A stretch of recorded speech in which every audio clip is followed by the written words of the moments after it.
Almost ಖಾರದ ಪುಡಿ ಅನ್ನ ಅಂದರೆ ಎಲ್ಲರಿಗೂ ಇಷ್ಟ. 90s ಕಿಡ್ಸ್ಗೆ ಸಿಕ್ಕಾಪಟ್ಟೆ ಫೇವ್ರೇಟ್ ಫುಡ್ ಅಂತಲೇ ಹೇಳ್ಬೋದು. ನಾನಿಲ್ಲಿ ಖಾರದ ಪುಡಿ ಅನ್ನನ ಯಾವ ರೀತಿ ಮಾಡೋದು ಅಂತ, ನನ್ನ ಸ್ಟೈಲಲ್ಲಿ ಯಾವ ರೀತಿ ಮಾಡೋದು ಅಂತ ಹೇಳ್ಕೊಡ್ತಾ ಇದ್ದೀನಿ. ಮೊದಲಿಗೆ ನಾನಿಲ್ಲಿ ರಾತ್ರಿ ಉಳಿದಿರೋಂಥ ಅನ್ನಕ್ಕೆ ಸ್ವಲ್ಪ ಉಪ್ಪು, ಹಾಗೆ 1-1.5 ಟೀ ಸ್ಪೂನಷ್ಟು ಅಚ್ಚ ಖಾರದ ಪುಡಿ ಆದರೂ ಓಕೆ, ಇಲ್ಲ ಅಂದರೆ ಸಾಂಬಾರು ಪುಡಿ ಮನೇಲಿರುತ್ತಲ್ಲ ಸಾಂಬಾರು ಪುಡಿ ಅದಾದರೂ ಓಕೆ. ಖಾರಕ್ಕೆ ತಕ್ಕನಾಗಿ 1-1.5 ಟೀ ಸ್ಪೂನಷ್ಟು ಹಾಕ್ಕೊಂಡ್ರೆ ಸಾಕಾಗುತ್ತೆ. ಹಾಗೆ ಹುಣಸೆ ಹಣ್ಣನ್ನ ನಾನಿಲ್ಲಿ ಕಿವುಚಿ ಎತ್ತಿಟ್ಕೊಂಡಿದ್ದೆ. ಸ್ವಲ್ಪ ಜಾಸ್ತಿ ನೀರು ಥರ ಬೇಡ, ಸ್ವಲ್ಪ ಗಟ್ಟಿ ನೀರಲಿ ಅದನ್ನು ಕೂಡ ಸೇರಿಸ್ಬಿಟ್ಟು ನಂತರ ನಾನು ಇದಕ್ಕೆ ಸ್ವಲ್ಪ ಎಣ್ಣೆ, 1 ಟೀ ಸ್ಪೂನಷ್ಟು ಎಣ್ಣೆ ಹಾಕ್ಕೊಳ್ಳಿ.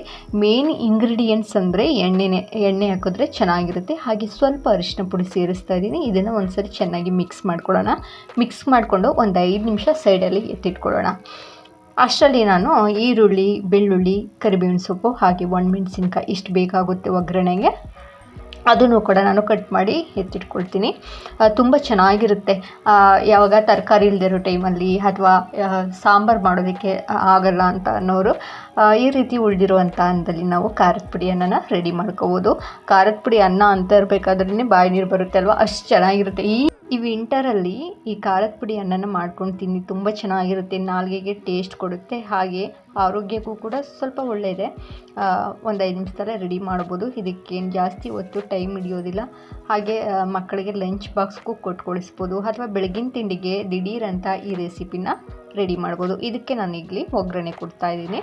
ಮೊದಲಿಗೆ ನಾನಿಲ್ಲಿ ಬಾಣಲಿಗೆ 1-2 ಟೀ ಸ್ಪೂನಷ್ಟು ಎಣ್ಣೆ ಹಾಕ್ಕೊಳ್ತಾ ಇದ್ದೀನಿ. ಎಣ್ಣೆ ಸ್ವಲ್ಪ ಜಾಸ್ತಿ ಹಾಕ್ಕೊಂಡ್ರೆ ಚೆನ್ನಾಗಿರುತ್ತೆ ಖಾರದ ಪುಡಿ ಅನ್ನಕ್ಕೆ. ಇವಾಗ ಸ್ವಲ್ಪ ಎಣ್ಣೆ ಕಾಯಲಿ. ಕಾದ ನಂತರ ನಾವು 1/4 ಟೀ ಸ್ಪೂನಷ್ಟು ಸಾಸಿವೆ ಹಾಕ್ಕೊಳ್ತೀನಿ. ಸಾಸಿವೆ ಹಾಕಿ ಸಾಸಿವೆ ಎಲ್ಲ ಚೆನ್ನಾಗಿ ಚಿಟಪಟ ಅಂತ ಸಿಡಿದ ನಂತರ ಒಂದು 5-6 ಬೆಳ್ಳುಳ್ಳಿ ಸೇರಿಸಿ, ಬೆಳ್ಳುಳ್ಳಿನ ಜಜ್ಜಿ ಹಾಕ್ಕೊಳ್ಳಿ, ಇನ್ನೂ ಚೆನ್ನಾಗಿರುತ್ತೆ ಟೇಸ್ಟು. ಹಾಗೆ ಸ್ವಲ್ಪ 1 ಗರಿಯಷ್ಟು ಕರಿಬೇವಿನ ಸೊಪ್ಪು, ಹಾಗೆ 1-2 ಒಣಮೆಣಸಿನ್ಕಾಯಿನ ಮುರಿದು ಹಾಕ್ಕೊಳ್ಳಿ. ಹಾಗೆ 1 ಈರುಳ್ಳಿ ಆದರೆ ಸಾಕಾಗುತ್ತೆ. ಈರುಳ್ಳಿನ ಚಿಕ್ಕದಾಗಿ ಕಟ್ ಮಾಡಿಕೊಂಡು ಚೆನ್ನಾಗಿ ಫ್ರೈ ಮಾಡ್ಕೊಳ್ಳಿ. ಫ್ರೈ ಮಾಡಿಕೊಂಡು ನಾವು ಎತ್ತಿಟ್ಕೊಂಡಿರುವಂತಹ ಖಾರದ ಪುಡಿ ಅನ್ನನ ಬೆರೆಸಿದ್ರೆ ರೆಡಿಯಾಗುತ್ತೆ. ನೋಡಿದ್ರಲ್ಲ ಎಷ್ಟೊಂದು ಸಿಂಪಲ್ಲಾಗಿ ಖಾರದ ಪುಡಿ ಅನ್ನನ ಮಾಡ್ಬೋದು ಅಂತ. ನಿಮಗೇನಾದರೂ ಒಗ್ಗರಣೆ ಕೊಡೋದಕ್ಕೆ ಇಷ್ಟ ಇಲ್ಲ ಅಂದರೆ ಹಾಗೆ ಕೂಡ ತಿನ್ಬೋದು. ತುಂಬ ಚೆನ್ನಾಗಿರುತ್ತೆ, ಟೇಸ್ಟಿಯಾಗಿರುತ್ತೆ. ಜ್ವರ ಬಂದು ನಾಲ್ಗೆ ಕೆಟ್ಟಿರುತ್ತಲ್ಲ ಅಂಥವ್ರಿಗೆ ಈ ರೆಸಿಪಿ ಮಾಡಿಕೊಡಿ, ತುಂಬ ಇಷ್ಟಪಟ್ಟು ತಿಂತಾರೆ. ಈ ರೆಸಿಪಿ ಇಷ್ಟ ಆಗಿದ್ದರೆ ಲೈಕ್ ಮಾಡೋದನ್ನು ಮರಿಬೇಡಿ, ಹಾಗೆ ಕಮೆಂಟಲ್ಲಿ ತಿಳಿಸಿ. ಹಾಗೆ ನೀವೇನಾದರೂ ಹೊಸ ವ್ಯೂವರ್ ಆಗಿದ್ದರೆ, ಫಸ್ಟ್ ಟೈಮ್ ನಮ್ಮ ಚಾನಲ್ ರೆಸಿಪಿ ವಿಡಿಯೋಗಳನ್ನ ನೋಡ್ತಾ ಇದ್ದರೆ ದಯವಿಟ್ಟು ಸಬ್ಸ್ಕ್ರೈಬ್ ಮಾಡ್ಕೊಳ್ಳಿ. ಇನ್ನಷ್ಟು ಸಿಂಪಲ್ ರೆಸಿಪಿನ ತೊಗೊಂಡು ಬರ್ತೀನಿ. Thank you so much. Thank you for watching.